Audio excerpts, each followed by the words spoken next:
It's not over. The term in English, I guess, that's most often used is that it's very slick. It's very slickly produced. We'll fight our own battles with the help of our God. They look like they have high production value, something you might see on broadcast TV. Clearly, these aren't just home cat videos.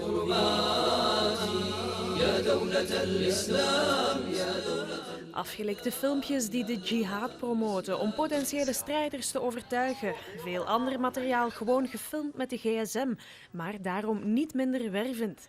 Radicaliseren gebeurt niet in de moskee of op straat, zo lijkt het, maar gewoon thuis achter de computer.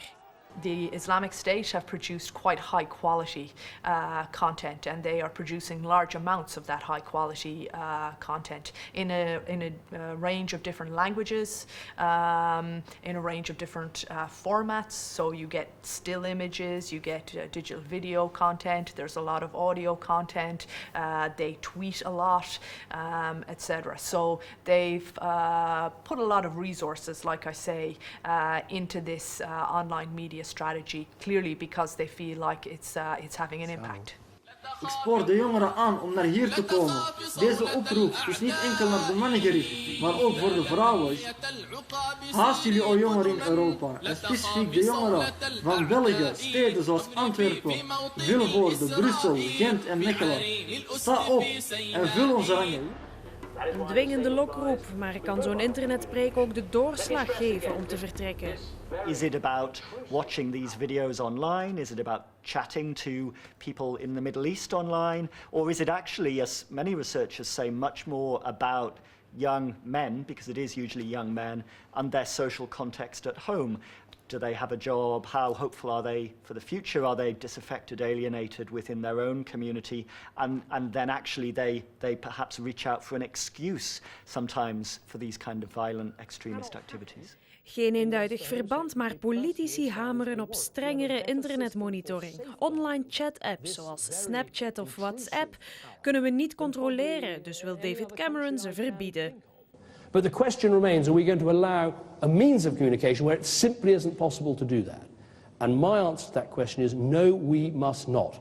The first duty of any government is to keep our country and our people safe. Ook onze minister van Justitie trouwens wil WhatsApp beter kunnen controleren. I think it's interesting that it's in the wake of Paris because in terms of the attacks that took place in Paris, the internet doesn't appear to have played a very substantial role in the radicalization processes of the people who carried out the attacks. No? So it's interesting then that the immediate reaction of Western and EU governments in particular is to say, okay, well, we have to deal with the internet.